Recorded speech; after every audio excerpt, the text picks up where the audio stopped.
Hello, today we're going to do a counting activity. This would be found in the Montessori Math area of the classroom. And this one is going to take a little bit of preparation from you.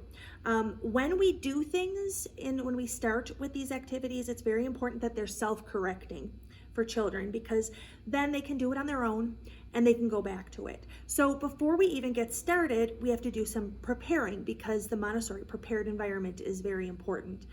So before you start this with your child, have the materials ready to go. And then you won't have to say, oh, well, this didn't work out the way that I thought, or we need to get more, or this isn't the right way. So just have everything ready to go, and I'm going to show you how to do that. It's kind of like a recipe. You have the ingredients, and when you have the ingredients set before you, it makes it a lot easier. And then you don't have to be in the middle of making something like cookies and go, I don't have any baking soda, but I already put everything together. You just make sure that you have everything ready to go, and then it'll turn out. So I have this as a PDF file. It's a counting sheet, 1 through 10, just numbers. And I'm going to start by cutting out the numbers. And when I cut them out, we're going to have a nice stack of numbers. I don't know why I gave this a rounded edge. All of the materials, all of the PDF files I make on my own, so if you sometimes see a blurry line or a fuzzy line or crooked line or something, know that I'm not a professional PDF maker. I'm really learning as I go, all of the things that we're doing. And then I'm just going to cut them out like this. If you have a child who's not going to get frustrated by cutting these out, they can cut them out. As I say in, I think, every video, maybe not every video, but close to every video, that the key is that they don't get frustrated. But we do want every single one cut out. You may be tempted to say, well, I'm just going to put them in order. Why do I have to cut all of them out? But that's because they're numbers. We want to mix them up. So now I'm just going to move my tray off to the side because I need all the space that I can get. And the first thing we're going to do is we're going to have, I'll talk about this when I go with the numbers. So of the numbers, and you're going to have your child put them in order. So depending on how they know their numbers, how well they know their numbers, but you're going to talk about them. So this one would be first. It's the number 1, 1, 1, 2, 3, 4, 5, 6, 7, 8, 9. So even this is nice on a very large table or on the floor, something like that. 10. So 1 through 10. So now I have my bowl, and my bowl in it, this one has multicolor because that is what I happen to have in my house. This works really well with pennies if you have a lot of pennies. But the key is that you're going to want to do this before you have this ready to go, because you're going to want the number of items in the bowl to exactly match how many you need. And I'll explain that as I go along. So, and you want them to be uniform in size. So in this case, I'm using, they're all different colors, but they're all the Lego square. So the 4-peg Lego. So even though they're all different colors, they're all the same size. I'm gonna say size is what's most important. You want them to be the uniform same size in order for this to work. You might have a lot of shells maybe, or buttons. Pennies, like I said, works really well. Anything that you have that's all the same size really works well. Maybe a building block, something like that. It can't be really too big, but you really want to try to keep it the same size or close to it. So, so this is what you're going to do. You're going to have 1, 2, 3, 4, 5 to 10. And below each one, so I'm doing this towards you, but if I was doing it if I was actually doing it, I would have them facing away. So even though I have them facing like this, I would be, if I was doing the work, I would have 1, 2, 3 across in front of me, obviously. This is just to show you. So I just want you to say that this I'm doing away from me to show you in the video how it works. But if I was doing this with a child, I would be doing it towards me. So that's the big difference. It's one of the reasons why I thought that videos would be easier to do if we did them from above, but I think that this will work fine. So, let me see. Okay, so under 1, we're going to put 1. So you're going to reach in your bowl, take out 1 Lego cube and put it under 1. 1. The next number is 2. It's the number 2. 1, 2. The next number is 3. 1, 2, 3. And you see how I'm making lines? So I'm making straight lines down. I'm not just putting them willy-nilly underneath. The key is that I'm wanting to make that line, you know, as straight as possible. I mean, it's your child, so you'll know how straight they can make them. But the idea is that you want a line of the item down the middle. 4, 1, 2, 3, 4. 5, 1, 2, 3, 4, 5.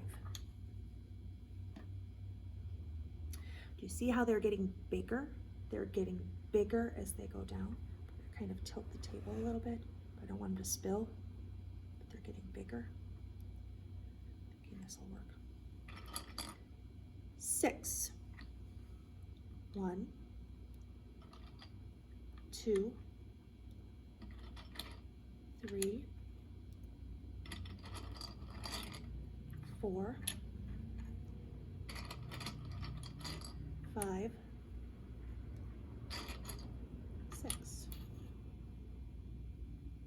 7, 1, 2, 3. When you do this with your child, you're going to count along, like I'm doing. 1, 2, 3, until they start counting on their own. You want them to count out loud. Even if they can count in their head, we're really working on counting out loud and doing them one at a time. Not taking a pile in your hand like this and then counting them out. You're taking them out of the bowl one at a time. 1, 2, 3, 4,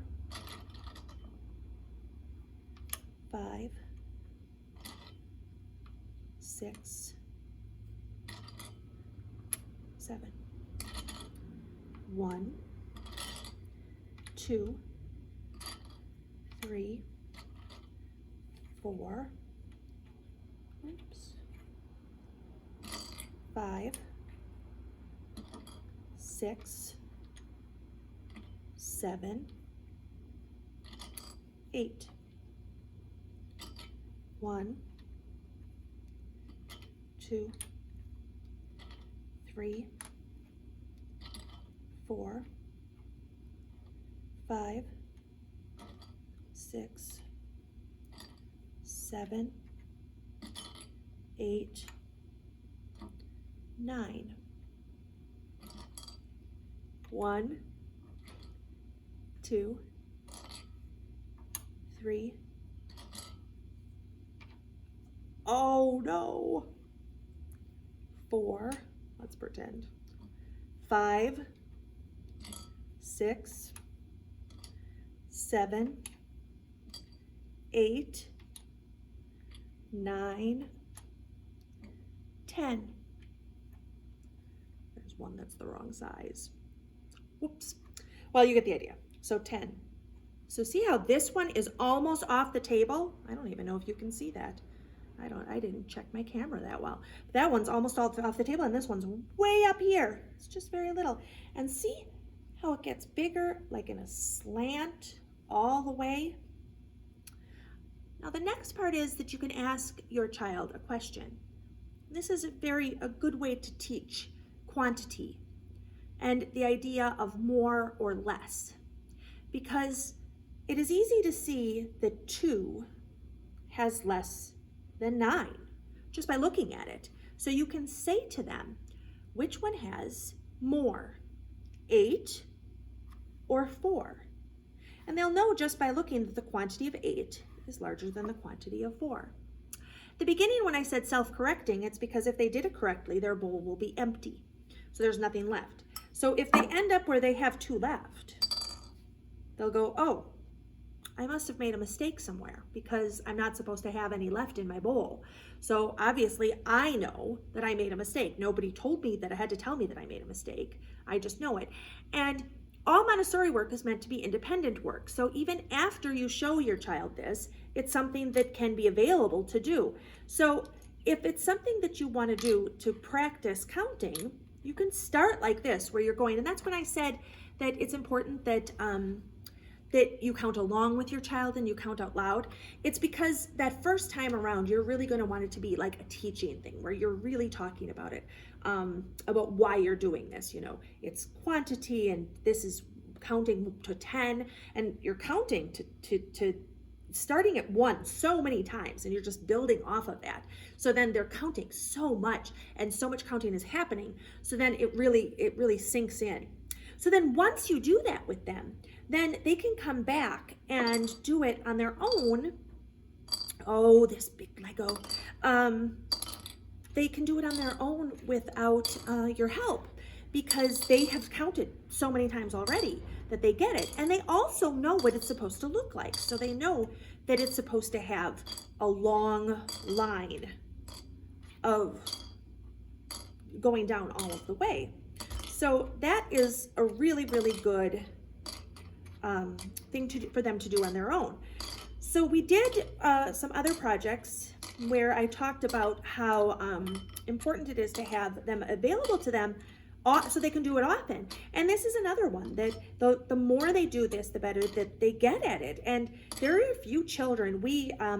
I use Legos because it's probably something that you're going to have on your shelf. In the classroom, we have a beautiful basket of uniform shells. And there are some children who did those shells, and you know who you are, every day, who absolutely loved counting the shells. So that's a way that you can do that. I am going to show you real quickly another thing that you can do. Don't do this on the same day or that you do this one. So you're going to do the one that I just showed you first. I'm going to show you another quick thing that you can do with the numbers for counting that teaches even and odd, concept of even and odd. So it's the same idea. You're going to have a control item, and you're going to have enough in the container that it's self-correcting, just like you did before. In the classroom, we use a totally different material to do this one. To do evens and odds, we use like a bingo chip, which is another really good thing to use. But for this, I'm just going to use, because I have them right here, I'm just going to use this. This is another reason why it's important for them to be uniform. So I'm not going to go all the way down to 10, because we all know that I made a mistake and put a Lego that's the wrong size in here, because I make a lot of mistakes, and I try not to, but everyone makes mistakes. Everyone does. So that's what that is. So how we do this is a little bit different. So remember how I said it was important to do the long lines, because we were teaching the idea that 8 is very big and 3 is very small. This way, we're not going to do lines. We're teaching even and odd. So we want to make it pairs, but for the one, there won't be a pair. It's just one individual. He doesn't have a partner. 1 is all alone. 1 is the loneliest number. 2, we're going to have our first one, but we're actually going to give him a friend. 2, he has a pair, and we call that even. 3, well, we're gonna have our 1 and 2, which are a pair. Oh, we're gonna have a third wheel. We're gonna have a 3, so we're gonna have 1 there. That means odd,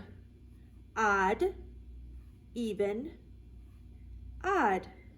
Next one, we're gonna have our 1 paired with the 2, our lonely 3, but 4, 2 pairs, and look at that. They're even. There's no little extra guy hanging off the end. So that's an even number.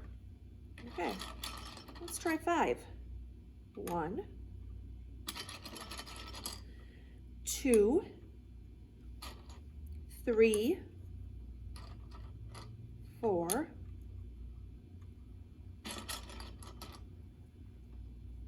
5. Okay, so can you tell me, is that one even or odd? Well, just to look at it, you can tell that it's odd because look, it has this one without a partner. And when they don't have a partner next to them, it's an odd number. And you can also notice that it goes odd, even, odd, even, odd. So what do you think 6 will be? If it goes odd, even, odd, even, odd, even. Let's try it. 1, 2, 3, 4, 5, 6. And do they all have a pair? They do. So they're even. There's no little edge straggler off the edge. So that is how you would do odd, even. Again, you wouldn't do this part of the activity the same day or the same time that you would do the activity as a whole, because it kind of then changes the entire thing. So then your basket then all of a sudden would become your odd and even basket. You can have 2. If you have enough materials, let's say you have a lot of pennies, you might be able to divide it up by like, okay, the one with the pennies is going to be, if you have a lot of change, I should say, the one with the pennies is going to be for odds and evens, and the ones with the quarters is going to be to count the long lines. So just whatever you choose, you're going to have that just be just for that, because you just want them to be something they can go back to. I'm going to say this in every video. I'm going to be very repetitious because repetition is the key to learning. You want to do it a lot. Just think about all the times that you had to do math problems when you were in math, how many times you had to practice writing or practice, anything, you had to memorize things, whatever you had to do. You have to do it over and over again. And even at the youngest age, it's important that you do it over and over again. Your child might say, I'm finished with that. I already did that. It's important to practice and just keep instilling that. Changing it up and making it a different item is a good way to do it. Just practice it. Take this and put it on your shelf with your other things. And just every once in a while say to them, oh, it's time. It's that time of day. We're going to choose a few things off your shelf, or a few of the little baskets or little buckets, containers, whatever that you choose. And we're just going to do a few of those activities today. So I hope you enjoyed the counting one. This is one of my favorites. I love the math area of the classroom. And this is really the first step into our math materials. So it's a great place to start with counting. So thank you for watching. Bye-bye.